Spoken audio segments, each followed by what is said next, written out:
Shalom Bapak Ibu, saya Freddy, saya bersyukur saya beri kesempatan lagi untuk bisa menyampaikan kebenaran firman di tempat ini. Walaupun kita bisa berjumpa secara langsung, hanya berjumpa melalui online ya, ibadah online ini, karena masalah pandemik ya. Tapi biarlah kita bisa sama-sama belajar tentang kebenaran firman pada hari ini. Sebelumnya kita sama-sama berdoa kepada Tuhan. Mari kita menundukkan kepala kita. Bapa dalam surga, Tuhan kami Yesus Kristus, kami bersyukur di masa pandemik seperti ini pun kami masih bisa berkumpul secara online. Kami masih bisa belajar kebenaran firman-Mu. Pada hari ini, biarlah Engkau pimpin ibadah pada hari ini, Roh Kudus menuntun hamba-Mu ini. Biarlah apa yang disampaikan juga benar-benar bisa berasal daripada-Mu dan bisa mengubah kami semua ya Bapa. Kami juga berdoa untuk setiap yang mendengarkan firman-Mu pada hari ini. Mohon Roh Kudus menuntun setiap hati kami yang mendengarkan, biar menjadi tanah yang subur bagi pemberitaan firman-Mu. Kami siap mendengarkan firman-Mu pada hari ini ya Bapa. Dalam nama Tuhan Yesus kami berdoa. Amin. Amin. Ya, Bapak Ibu, hari ini kita akan sama-sama belajar tentang satu tema, yaitu terpisah dari dunia. Apa sih terpisah dari dunia itu? Dalam satu film silat, Bapak Ibu, saya sering nonton film silat ya. Dalam salah satu ceritanya itu ada di mana menceritakan tentang Shaolin Temple. Saya yakin Bapak Ibu pasti sudah tahu ya cerita tentang Shaolin Temple. Di sana bagaimana para biksu itu mereka sengaja memisahkan diri mereka dari dunia, dari keramaian, dari orang-orang pada umumnya. Dan mereka tinggal di gunung ya, biasa di gunung Shaolin ya, dan di biara, di kuil-kuil itu, di mana mereka hidupnya sana setiap hari hanya belajar, mungkin bertapa. Lalu mereka juga mungkin melakukan kegiatan-kegiatan yang sifatnya mereka berusaha untuk supaya tidak melakukan dosa, Bapak Ibu. Dan itu mereka memisahkan dari dunia yang bisa membuat mereka jatuh dalam dosa. Nah, sekarang pertanyaannya, apakah terpisah dari dunia inikah yang dimaksud oleh Alkitab, Bapak Ibu? Dalam kekristenan sebenarnya kita juga melihat ada praktek seperti itu. Dalam contohnya Kristen Katolik, Bapak Ibu, bagaimana para pastor juga mereka memisahkan diri dari dunia. Mereka tidak hidup seperti orang pada umumnya, mereka tidak menikah, mereka juga menyendiri di biara-biara, mereka belajar firman juga Bapak Ibu. Dan kalau dalam agama Kristen Protestan, kita melihat mungkin tidak se-ekstrim itu, tetapi bagaimana kita juga mengerti bahwa para pendeta itu juga lah mereka yang harus memisahkan diri dari dunia, Bapak Ibu. Itu yang pengertian saya dulu sebagai orang Kristen. Saya mengerti bahwa yang harus menjadi pendeta itu harus seorang yang sangat rohani, harus seorang yang sangat suci, orang yang harusnya hidupnya hanya untuk Tuhan saja, Bapak Ibu. Dan itu pengertian saya sebagai orang Kristen dahulu. Nah, sekarang kita mau sama-sama belajar. Apakah seperti itu, Bapak Ibu? Pengertian terpisah dari dunia menurut Alkitab. Hari ini saya mau mengajak Bapak Ibu kita belajar dari surat Paulus kepada jemaat di Korintus. Kita sama-sama buka ya Bapak Ibu dari kitab 2 Korintus pasal yang ke-6. Saya akan share screen Bapak Ibu.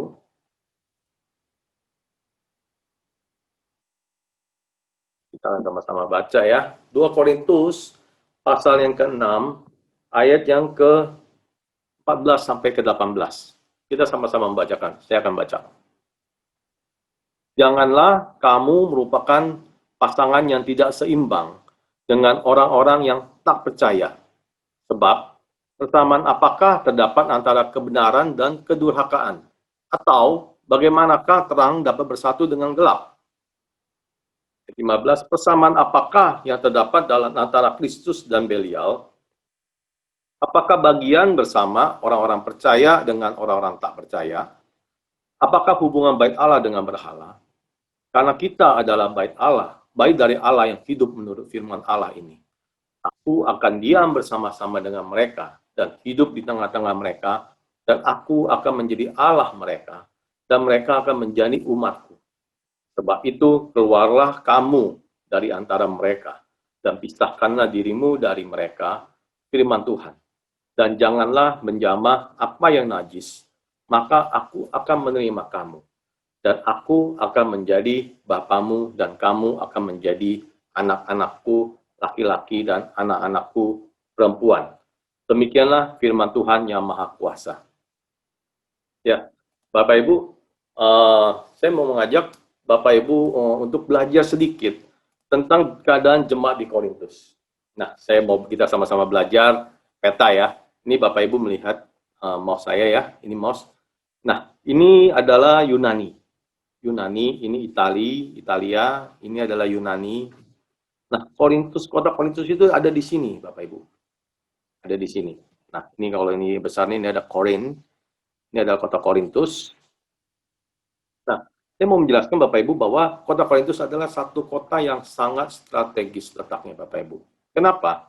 Karena kapal kalau dari arah Italia ini, dari barat, mau menuju ke arah timur, dia pasti akan melewati selat yang kecil ini, lalu dia akan berlabuh, mungkin bongkar muat di kota Korintus, baru menuju ke arah timur. Mereka kapal akan memilih melewati jalur yang kecil ini daripada harus melewati bawah. Daripada harus melewati yang bawah, karena satu akan lebih jauh, kemudian katanya lebih berbahaya Bapak Ibu. Karena itu, ini adalah satu daerah perdagangan yang sangat ramai Bapak Ibu. Dan selain jalur laut, juga ada jalur darat dari utara ke selatan. Nah ini Bapak Ibu kalau lihat ini. Ini kan hanya di sini yang nyambung ya. Jadi dari utara mau ke selatan, dia pasti akan menuju ke arah Korintus dulu, baru ke arah bawah. Demikian juga dari selatan mau ke atas, pasti akan melewati kota Korintus. Karena itu, kota Korintus adalah satu kota yang sangat strategis letaknya Bapak Ibu. Itu adalah satu kota perdagangan, dan salah satu pusat perdagangan, dan salah satu kota Romawi yang paling kaya secara ekonomi Bapak Ibu. Dan seperti kota perdagangan pada umumnya, di sana juga pasti banyak penduduk dengan etnis yang beragam. Bukan hanya agama orang-orang dari Yunani, ada orang Italia juga, ada orang Romawi, dan juga ada orang Yahudi tinggal di sana, Bapak Ibu. Ada orang Israel di sana. Dan karena ekonominya sangat baik dan sangat ramai dengan kota perdagangan, seperti kota perdagangan pada umumnya, Bapak Ibu, di sana kehidupannya sangat tidak bermoral. Kehidupannya sangat tidak bermoral. Secara percabulan terjadi di mana-mana. Bahkan saya membaca ada satu kuil dari Aphrodite, kuil Aphrodite, di sana ada pelacur rohani, di mana mereka melacurkan dirinya, dan mereka menganggap itu adalah pelayanan terhadap ilah mereka. Dan inilah keadaan di kota Korintus, Bapak Ibu. Nah, dalam keadaan inilah, maka Paulus mendirikan jemaat di Korintus. Paulus mendirikan jemaat di Korintus bersama dengan Priscilla dan Aquila. Dan Paulus bersama Priscilla dan Aquila, dia tinggal 18 bulan lamanya di kota Korintus ini. Dan dia mengajar mungkin di sana setiap hari. Dan setelah 18 bulan, Paulus meninggalkan mereka. Paulus meninggalkan mereka dalam perjalanan misinya yang kedua. Paulus kembali ke kota yang lain, tetapi setelah 18 bulan dia tinggal lamanya di sana. Paulus meninggalkan kota ini. Nah, setelah ditinggal Paulus, Bapak Ibu, kita bisa membaca kalau dari surat 1 Korintus, bagaimana Paulus, dalam surat itu, Paulus seakan-akan marah kepada jemaat di sana, Bapak Ibu. Paulus memberikan nasihat yang keras kepada jemaat di Korintus. Mengapa? Karena setelah mereka ditinggal oleh Paulus, ternyata mereka masih hidup dalam dosa-dosa mereka yang lama. Mereka tidak berubah, mereka tidak meninggalkan dunia. Apalagi dengan kondisi keadaan kota Korintus yang begitu bejat, Bapak Ibu, sangat tidak bermoral, sangat amoral. Maka kita tidak mengherankan bagaimana mereka masih hidup dalam keadaannya mereka juga yang sebelumnya. Di mana mereka masih banyak perpecahan, Bapak Ibu. Kalau dibaca dalam 1 Korintus pasal 1 ayat yang ke-10-17, di sana ada banyak sekali perpecahan. Kemudian bahkan ada dosa-dosa amoral, perzinahan. Dalam 1 Korintus pasal 5 ayat 1-13. Di sana disebutkan ada orang yang hidup dengan istri ayahnya. Artinya dengan ibu tirinya. Dan ini dikatakan bahwa percabulan atau dosa ini tidak ada di orang-orang bahkan yang tidak mengenal Allah. Begitu luar biasanya Bapak Ibu dalam jemaat Korintus ini. Kemudian juga ada kesombongan rohani yang kita tahu kalau kita baca surat 1 Korintus bagaimana memang jemaat Korintus itu mempunyai dikaruniai oleh berbagai macam karunia rohani Bapak Ibu. Tetapi mereka menggunakan itu bukan untuk melayani Allah, bukan untuk melayani Tuhan, tetapi untuk kesombongan Bapak Ibu. Dan ini adalah satu keadaan jemaat yang boleh dibilang sangat parah Bapak Ibu, sangat parah. Dan kita mau belajar dari sini bagaimana Paulus memberikan nasihat kepada jemaat di Korintus ini Bapak Ibu. Nah, saya mau Bapak Ibu kita bandingkan keadaan jemaat di Korintus ini dengan kekristenan kita saat ini. Bagaimana menurut Bapak Ibu? Kalau saya boleh share bahwa kekristenan saat ini boleh dibilang tidak lebih buruk, minimal sama Bapak Ibu dengan keadaan di jemaat di Korintus. Bagaimana kita juga tahu saat ini bagaimana kekristenan begitu banyak perpecahan antara orang Kristen, antara agama, antara gereja-gereja Bapak Ibu, saling menyerang. Kalau Bapak Ibu sekarang kan di sosmed ya, itu saling menyerang satu sama yang lain, saling menjelekkan Bapak Ibu. Perpecahan di mana-mana, banyak sekali. Percabulan, dosa percabulan.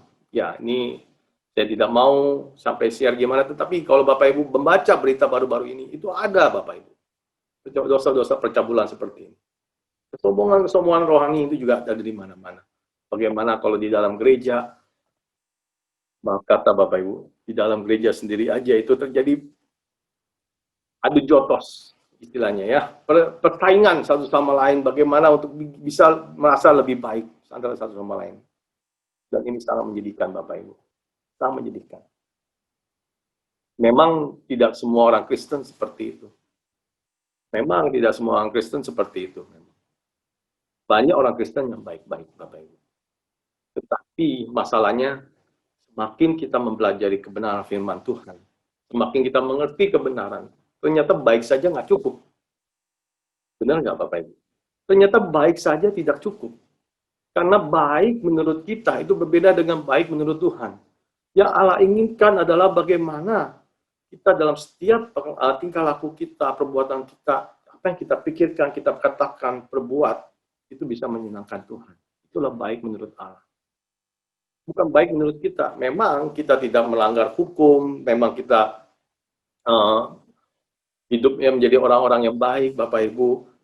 Kita hidup pelayanan di gereja, bahkan kita menjadi aktivis, bahkan menjadi pendeta, Bapak Ibu, sama seperti saya. Tapi masalahnya apakah kita sudah terpisah dari dunia atau belum? Jangan-jangan banyak orang Kristen saat ini, Bapak Ibu, mereka terjebak dalam hidup keagamaan. Mereka merasa sudah melayani Tuhan, sudah menyenangkan Tuhan hanya dengan berada di gereja, sudah menjadi orang Kristen, melayani, ikut dalam menjadi aktivis, semua kegiatan-kegiatan gereja, tetapi itu semua hanya kegiatan, Bapak Ibu. Tetapi sebenarnya jangan-jangan mereka juga masih belum terpisah dari dunia. Kenapa saya bisa tahu? Karena saya sendiri juga mengalami seperti itu dulu, Bapak Ibu. Saya menjadi Kristen sudah 26 tahun, tapi rasa-rasanya saya baru 5-6 tahun belakang ini. Saya baru benar-benar berjuang mau memisahkan diri dari dunia. Saya dulu itu bukan orang yang melakukan dosa-dosa, melanggar hukum. Saya mungkin tidak. Saya tanda kutip menjadi orang yang lumayan baik. Saya rajin pergi ke gereja, saya bahkan ikut pelayanan juga, Bapak Ibu. Tetapi ternyata setelah saya pikirkan saat ini, kehidupan saya dulu itu benar-benar mungkin masih seperti orang Korintus. Sama seperti sebelum saya bertobat. Hidup saya masih hidup untuk diri saya sendiri.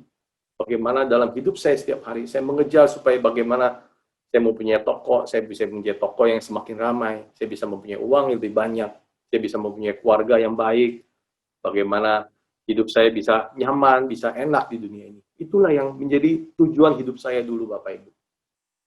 Memang saya tidak melanggar hukum, tidak melakukan dosa-dosa yang tanda kutip terlalu parah, tetapi saya masih hidup untuk diri saya sendiri, Bapak Ibu. Dan itu saya belum terpisah dari dunia. Hasrat, gairah saya, semuanya itu masih sama dengan orang-orang dunia. Nah, Masalahnya saya nggak sadar saat itu Bapak Ibu.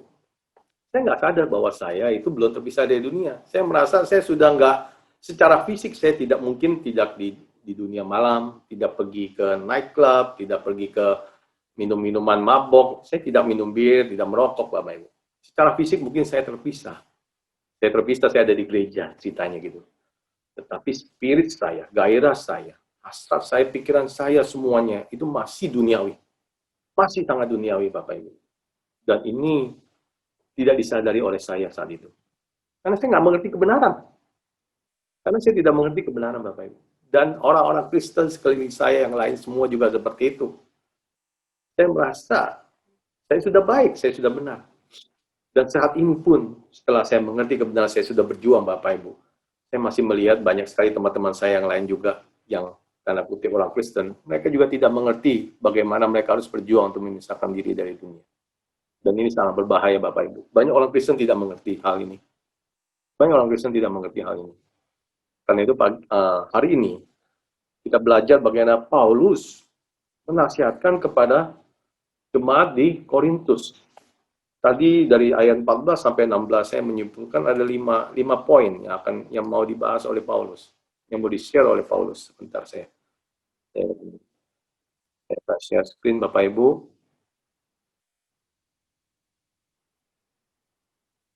Ya, ini. Ada 5 poin. Yang pertama adalah antara orang percaya dan tidak percaya. Dikatakan, apakah persamaan antara kita merupakan pasangan yang tidak seimbang dengan orang-orang tak percaya. Jadi orang percaya dengan tidak percaya itu nggak seimbang Bapak Ibu. Berbeda. Memang Paulus tidak mengatakan bahwa kita tidak boleh bergaul dengan orang-orang tak percaya. Bukan seperti itu Bapak Ibu. Tuhan Yesus menyuruh kita harus menjadi terang dan garam dunia. Ya kita mau menjadi terang garam ya harus di dunia Bapak Ibu. Secara fisik kita harus di dunia. Kita harus bergaul dengan mereka. Dengan orang-orang tak percaya. Tetapi yang penting sebenarnya, jangan sampai gairah tadi itu. Hasrat kita, hidup kita, spirit kita, itu menjadi masih sama dengan dunia Bapak Ibu. Nah dalam hal ini makanya tadi tidak perlu kita secara fisik harus terpisah seperti para biksu di Shaolin, bagaimana mereka tidak hidup di dunia, tetapi mereka hidupnya di gunung-gunung. Tidak perlu seperti itu sebenarnya secara spesifik. Tetapi yang penting adalah bagaimana gairah kita tadi. Kalau kita hidup di gunung, kita hidup di gunung seperti para biksu Shaolin, tetapi kita masih sangat duniawi. Kita masih mau hidup enak-enak untuk diri kita sendiri. Apa yang kita kerjakan semua untuk diri sendiri. Yang kalau dalam bahasa Alkitabiah itu namanya antroposentris. Antropo itu manusia. Antropo manusia. Artinya semua yang kita lakukan, semua berpusat pada diri sendiri. Itu dosa Bapak Ibu. Yang harus kita lakukan adalah bagaimana hidup kita itu kita harus theosentris. Berpusat pada Allah. Nah itulah terpisah dari dunia maksudnya Bapak Ibu. Jangan kita menjadi sama dengan dunia ini. Yang hidupnya semuanya untuk semua kepentingan, kesenangan diri sendiri. Dan itulah, makanya Paulus katakan, kita nggak seimbang antara orang percaya dan tidak percaya Bapak Ibu. Kenapa? Karena di yang berikutnya, persamaan apakah yang terdapat antara kebenaran dan kedurhakaan Bapak Ibu.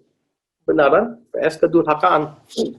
Nah kebenaran ini bagaimana kita sebagai orang percaya, kita sudah mengerti kebenaran. Kita semakin belajar firman Tuhan, belajar Injil, karena kita sudah diselamatkan ya. Kita sudah diselamatkan, kita sudah diberikan Roh Kudus. Maka kita semakin diubah cara berpikir kita Bapak Ibu. Di mana kita semakin mengerti siapa diri kita. Mengerti atau mengenal siapa Allah.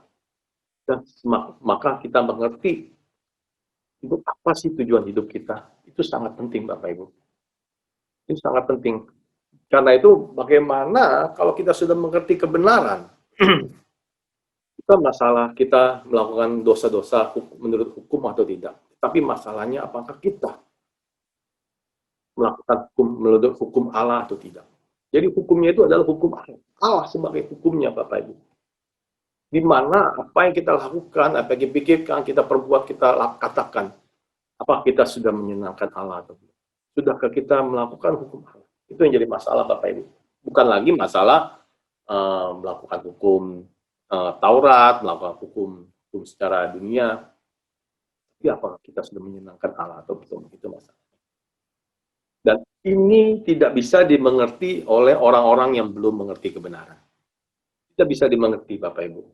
Saya baru mungkin dua minggu lalu saya sharing, saya ada sharing tentang hal ini juga ke teman-teman saya dalam satu grup, di mana saya sharing bagaimana saat ini dengan kondisi saat ini, Bapak Ibu tentu tahu sekarang yang lagi ngetren orang naik sepeda. Lagi ngetren orang naik sepeda, betul ya Bapak Ibu ya? Bagaimana kalau Bapak Ibu melihat di sosial media, di Instagram, di YouTube, di mana-mana, Facebook, semua, mereka sekarang semua berlomba-lomba naik sepeda. Dan mereka memfotonya dan men-share-nya di sosial media itu. Nah, ada satu merek yang sepeda yang lagi sangat ngehit, yaitu merek Brompton. Saya tidak tahu Bapak Ibu tahu apa enggak. Tetapi merek itu, sepeda itu sangat mahal Bapak Ibu, tidak masuk akal. Mahal, harganya lebih mahal daripada motor. Bahkan lebih mahal daripada mobil, ada. Dari awalnya, yang saya dengar, saya juga nggak punya.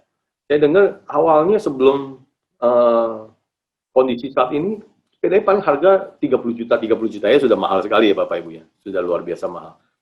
Tetapi dengan kondisi saat ini, di mana orang mengejar berlomba-lomba membeli merek sepeda itu, sekarang ada yang sampai 90 juta, bahkan 100 juta. Dan saya sharing dengan grup teman-teman saya, bagaimana jika hidup kita mengejar supaya bisa membeli sepeda Brompton, lalu supaya bisa eksis, supaya bisa diakui oleh orang, wah kita keren bisa punya sepeda. Menurut saya katakan bahwa itu berdosa. Itu tidak menyenangkan Allah. Bagaimana jika ada orang, saya bukan bilang tidak boleh beli sepeda mahal ya Bapak Ibu ya. Kalau memang Bapak Ibu punya uang dan Bapak Ibu memang butuh, perlu membeli sepeda itu, belilah. Tetapi jika Bapak Ibu membeli sepeda itu, fungsinya hanya untuk supaya bisa diakui orang, mungkin sampai berhutang untuk bisa membeli sepeda itu, nah itu kan tidak benar ya Bapak Ibu ya. Saya ada dalam toko di tempat kerjaan saya, bagaimana ada satu orang yang berhutang terhadap di toko saya, lumayan lama, hampir setengah tahun, sudah setengah tahun malah, masih hutang, belum bisa bayar. Tetapi saya lihat dia punya sosial media naiknya Brompton Bapak Ibu, naiknya Brompton, capek juga ya. Tapi ya udah nggak apa-apa. Cuma maksud saya kalau seperti itulah kehidupan dunia Bapak Ibu. Bagaimana mereka mau eksis, mau diakui. Nah, teman saya yang di dalam grup itu, dia memang belum Kristen Bapak Ibu.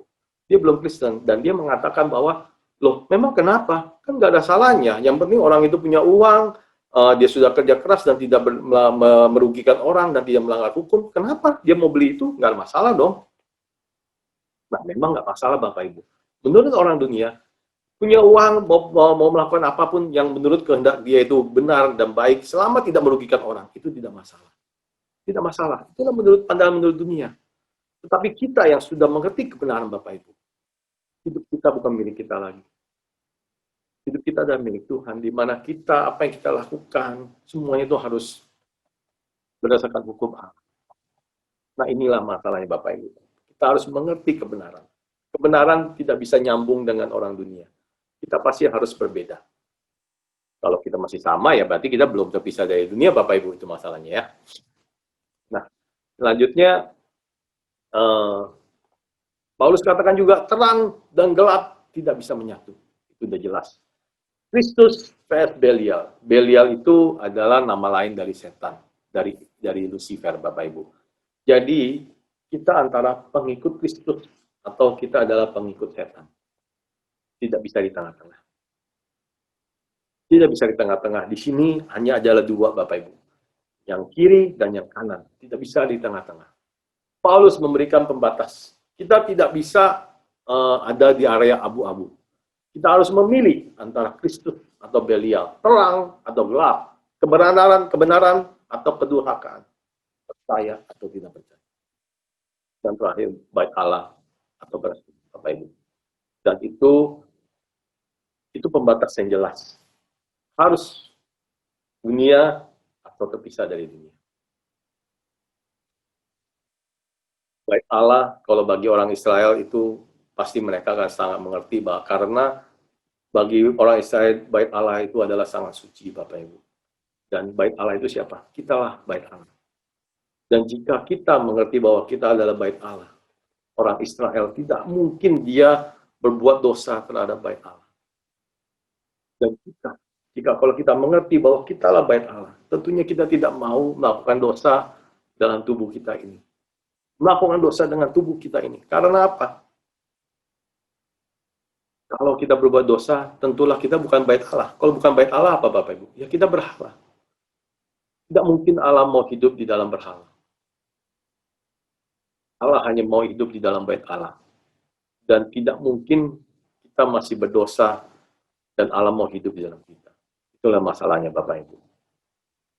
Dan ini adalah yang Paulus memberikan pengajaran kepada orang-orang di Korintus, dan ini juga memberi pengajaran kepada kita bagaimana ada perbedaan yang nyata Bapak Ibu antara orang percaya dan tidak percaya. Bagaimana dengan Bapak Ibu? Sudah terpisah dari dunia belum? Sudah berjuang apa belum? Masalahnya Bapak Ibu tahu apa enggak itu yang jadi masalah Bapak Ibu? Kalau Bapak Ibu nggak tahu, itu yang jadi masalah. Tapi kalau sudah tahu, kita harus berjuang. Amin, Bapak Ibu. Kita harus berjuang. Dan ini perjuangannya sangat sulit, bukan yang mudah, Bapak Ibu ya.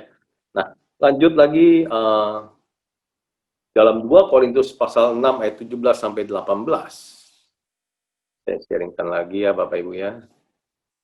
2 Korintus pasal 6 ayat 17 sampai 18. Paulus dengan jelas memberikan penjelasan tentang perintah Allah, yaitu bahwa kita harus keluar, Bapak Ibu. Keluarlah kamu dari antara mereka dan pisahkan dirimu dari mereka, firman Tuhan, dan janganlah menjamah apa yang najis. Saya menyimpulkan ada tiga perintah Allah di sini, yaitu kita harus keluar. Lalu sudah keluar, kita harus memisahkan. Lalu kita jangan menjamah, Bapak Ibu. Kita jangan menjamah. Kalau sekarang dengan kondisi COVID ini, mungkin Bapak Ibu bisa lebih mengerti. Karena apa? Karena kita tahu bahwa COVID itu, saya nggak tahu dengan Bapak Ibu ya, kalau saya sekarang mau keluar kemana-mana, saya setelah pegang apa, saya cuci tangan. Harus cuci tangan. Bahkan kalau sebisa mungkin saya nggak mau pegang, Bapak Ibu. Sebisa mungkin kita jangan keluar rumah. Karena kalau keluar rumah kita bisa terkena COVID ya, benar ya. Kita jangan menjamah, dan kalau bisa kita memisahkan diri dari orang-orang yang ada gerombolan, yang berkumpul itu Bapak Ibu. Betul nggak? Saya sih sebisa mungkin saya menghindari mereka supaya, karena apa? Karena saya tahu bahaya dari COVID Bapak Ibu.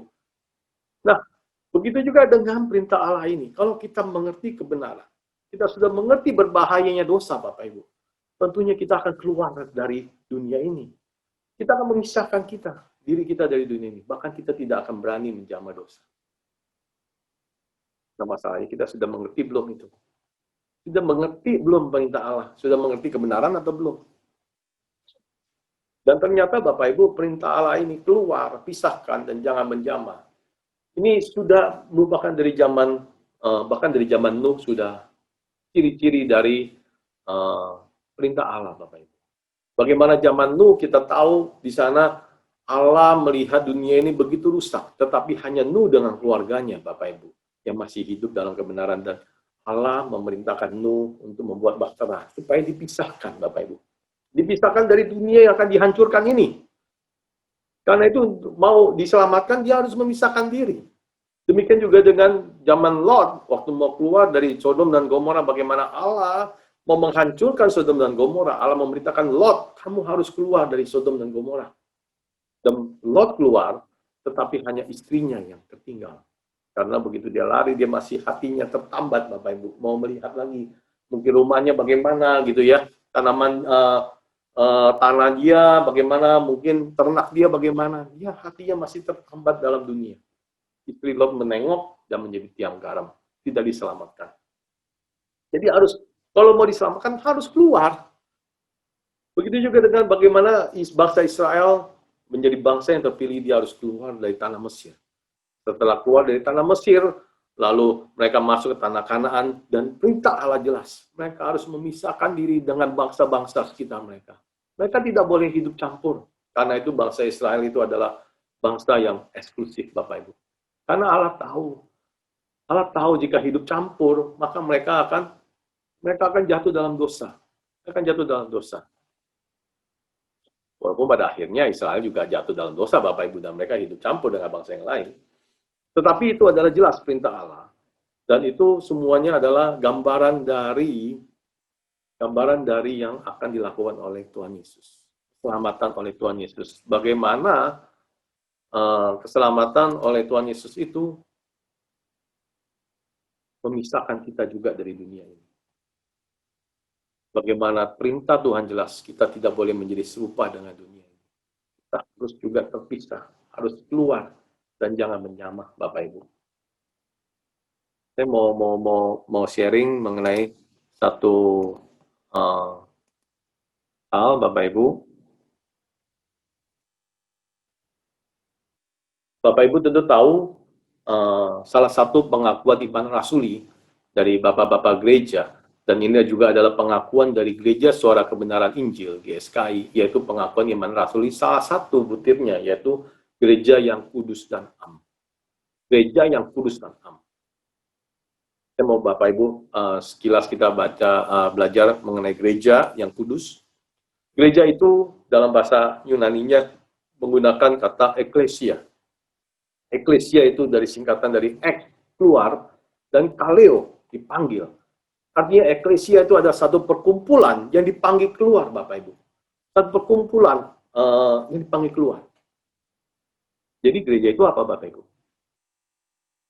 Gereja itu adalah orangnya. Kita inilah gereja. Kita inilah gereja. Bukannya gedung, bukannya mimbar, bukannya peralatan-peralatan yang ada di dalam gereja, bangku, keyboard, proyektor semua, itu bukan gereja. Dan itu sering disalah paham oleh orang. Karena sekarang kita bilang, saya mau pergi mana? Mau pergi gereja. Jadi orang tahu gereja itu adalah gedung fisiknya itu. Padahal yang dimaksud dengan gereja, itu adalah kita, orang-orangnya Bapak Ibu. Dan artinya adalah, orang-orang yang dipanggil keluar. Dipanggil keluar dari apa? Dipanggil keluar dari dunia. Nah yang kudus, kudus itu dalam bahasa Ibraninya menggunakan kata kados. Dan bahasa Yunani adalah hagios. Yang artinya terpisah. Atau dikhususkan untuk sesuatu, Bapak Ibu. Artinya kita, gereja, ini kita dipanggil, adalah orang-orang dipanggil keluar. Untuk apa? Untuk melakukan sesuatu yang dikhususkan. Kita dikhususkan untuk melakukan sesuatu hal. Hal apa itu, Bapak Ibu? Tentunya hal bagaimana kita melayani Allah kita. Dikhususkan untuk Allah. Dikhususkan untuk Allah. Nah, pengudusan ini ada dua tahap. Yang pertama tentunya oleh darah Tuhan Yesus. Keselamatan oleh Tuhan Yesus Kristus, itulah yang menguduskan kita Bapak Ibu. Memang bukan karena perbuatan kita. Tidak mungkin apapun yang kita lakukan, kita tidak mungkin bisa menjadi kudus di hadapan Allah. Karena kita ini adalah manusia yang berdosa Bapak Ibu. Tapi bersyukur oleh penebusan dari Tuhan kita Yesus Kristus, memungkinkan kita bisa dikuduskan. Darah Tuhan Yesus itulah yang menguduskan kita.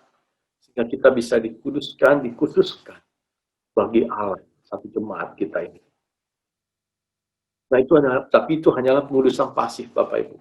Setelah kita yang benar-benar sudah percaya, benar-benar sudah bertobat, benar-benar sudah berlahir baru, maka kita akan pasti masuk dalam satu proses pengudusan aktif Bapak Ibu.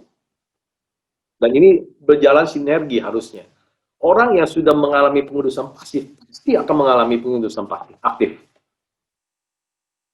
Jadi kalau orang yang mengatakan dia sudah bertobat, dia sudah mengalami penebusan oleh Tuhan Yesus sudah mengalami pengudusan pasif, tetapi tidak melakukan pengudusan secara aktif, dia berarti belum.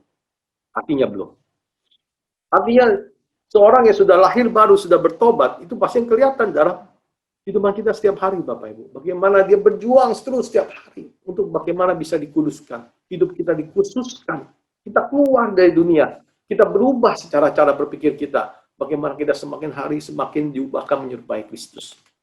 Itulah pengudusan itu, Bapak Ibu. Dan itulah kekristenan.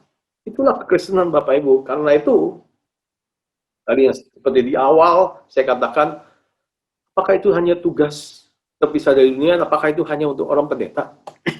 Apakah terpisah dari dunia itu hanya untuk pengurus, untuk aktivis? Bukan, Bapak Ibu ya. Jelas di sini, ini adalah untuk gereja. Gereja itu adalah kita. Artinya kita semua itu wajib terpisah dari dunia, Bapak Ibu. Kita wajib terpisah dari dunia. Nah, masalahnya banyak orang nggak mengerti hal ini. Mereka merasa yang penting jadi Kristen, yang penting ke gereja. Udah cukup, gitu saja. Dan itulah yang jadi masalah, Bapak Ibu. Itulah yang jadi masalah. Sebab kalau kita hanya terkungkung di gereja begitu aja, tapi kita tidak berubah, itu sama aja, Bapak Ibu. Sama saja kita belum terpisah dari dunia. Itu sama dengan saya yang 5 atau 6 tahun yang lalu ini, Bapak Ibu, yang saya belum mengerti kebenaran, yang saya tidak berjuang. Karena saya nggak berjuang. Saya merasa saya sudah menjadi orang yang baik. Dan inilah masalahnya, Bapak Ibu. Sudah belum Bapak Ibu berjuang. Dan ini nggak mudah. Ini nggak mudah. Ini nggak mudah, Bapak Ibu. Inilah perjuangan setiap orang Kristen setiap hari. Harus kita setiap hari membaca Alkitab, harus setiap hari kita berdoa, kita mempunyai hubungan dengan Allah kita, dan Allah pasti akan menolong kita melalui setiap kejadian-kejadian yang kita alami, Bapak Ibu. Melalui Roh Kudus yang akan memberi pengertian apa yang kita alami, kita akan semakin diubahkan. Karena itu keadaan sekarang, COVID ini kalau kita mengerti kebenaran, Bapak Ibu, ini justru sebenarnya membuat kita juga semakin mengerti bagaimana bahwa hidup kita sebenarnya itu bukan di dunia ini. Hidup kita itu nanti di surga, di langit baru, yang bumi yang baru, Bapak Ibu. Ya, virus yang kecil ini aja sudah bisa membuat satu dunia ini menjadi kacau balau, ya enggak? Apa yang direncanakan 2019 untuk 2020 semua hancur berantakan, Bapak Ibu. Semua hancur berantakan karena apa? 2020 ini dari sejak awal tahun sampai akhir tahun mungkin katanya Januari vaksin baru ada. Artinya paling cepat Januari setelah suntik mungkin beberapa bulan kemudian baru kehidupan bisa normal. Artinya 1 tahun lebih, Bapak Ibu, karena virus ini kita hidup dengan new normal. Dengan new normal seperti ini. Tapi ini membuat saya juga semakin mengerti bahwa ya memang dunia ini akan hancur, Bapak Ibu. Dunia ini akan binasa. Dan dunia ini tidak semakin baik. Tidak akan semakin baik. Karena itu jika hidup kita masih mengejar bagaimana untuk kesenangan diri sendiri, bagaimana bisa menikmati dunia, ya kita akan semakin terbilang ya Bapak Ibu ya. Kalau orang yang tidak mengerti kebenaran dengan kondisi COVID ini, mungkin mereka akan stres. Tetapi bersyukur kita yang sudah mengerti kebenarannya Bapak Ibu, dengan kondisi saat ini, kita justru semakin bersyukur kepada Tuhan, kita semakin dekat, dan kita percaya bahwa hidupnya adalah di langit baru, yang bumi yang baru. Amin, Bapak Ibu. Dan ini adalah perjuangan. Karena apa? Karena dunia itu justru menyenangkan. Berbuat dosa itu tentu enak ya, betul nggak Bapak Ibu? Berbuat dosa itu tentu enak. Jadi meninggalkan dunia itu nggak mudah. Meninggalkan dunia itu nggak mudah. Karena apa? Dunia itu begitu menarik. Begitu menarik kita. Untuk kita semakin hidup dalam dunia ini. Tentunya nonton film lebih enak daripada membaca Alkitab, bukan? Tentunya pergi jalan-jalan lebih enak daripada kita harus pergi ke gereja. Mau berdoa aja susah ya, daripada harus mendengarkan khotbah di YouTube. Saat ini saya sering kali mendengarkan khotbah di YouTube juga. Tetapi menonton film di TV tentunya lebih enak. Berbuat dosa yang lain mungkin lebih enak Bapak Ibu, dan inilah keadaan kita saat ini. Dan ini butuh perjuangan. Saya akan menutup terakhir dengan janji Allah Bapak Ibu. Tadi yang saya sudah sharing bahwa kehidupan kita itu sebenarnya di langit baru dan bumi yang baru Bapak Ibu. Jika kita di dunia ini, kita sudah berjuang untuk bagaimana kita terpisah dari dunia ini. Kita sudah persiapkan untuk bagaimana kita nanti bisa diterima Allah dan bagaimana kita bisa menjadi anak Allah. Dan inilah satu hal yang sangat luar biasa dan yang sangat dinanti-nantikan. Pertanyaannya, sudah belum Bapak Ibu menantikan untuk bisa menjadi anak Allah? Atau Bapak Ibu masih nyaman di dunia ini? Dan jika Bapak Ibu masih nyaman di dunia ini, setelah mendengarkan firman kebenaran pada hari ini, semoga Bapak Ibu bisa mulai berjuang. Amin Bapak Ibu.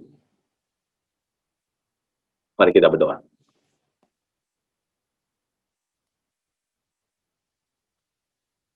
Bapa dalam surga, kami bersyukur hari ini untuk kebenaran firman-Mu ya Bapa. Karena kami, jika kami masih sangat duniawi ya Bapa, walaupun kami sudah menjadi Kristen yang lama, tetapi kami masih terus jatuh dalam dosa, dalam kehidupan yang sama seperti kami belum bertobat waktu itu ya Bapa. Tapi kami bersyukur untuk firman-Mu yang terus menegur kami, mengingatkan kami, untuk kami terus berusaha, berjuang, berlomba, berlari terus ya Bapak, seperti Paulus ajarkan. Untuk bagaimana kami memisahkan diri kami dari dunia ini. Roh Kudus menuntun kami, menuntun setiap kami yang mendengarkan. Kami berkomitmen, kami mau berjuang, kami mau memisahkan diri dari dunia mulai dari hari ini ya Bapak. Terpujilah nama-Mu ya Tuhanku, hanya dalam nama Tuhan Yesus kami berdoa. Amin. Amin. Terima kasih Bapak Ibu untuk tetap ada di tempat, sudah mendengarkan kebenaran firman, dan mari kita sama-sama berjuang. Shalom, Tuhan Yesus memberkati. Amin.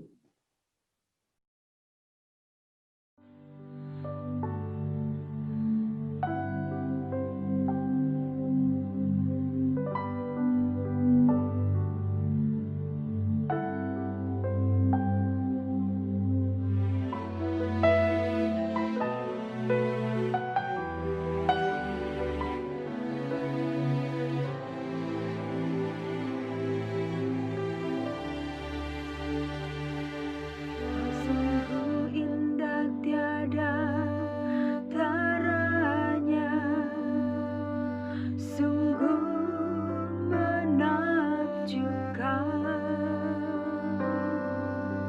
sungguh ajaib untuk dimengerti, lebih dari semua yang ada. Hikmat-Mu tiada tersaingi.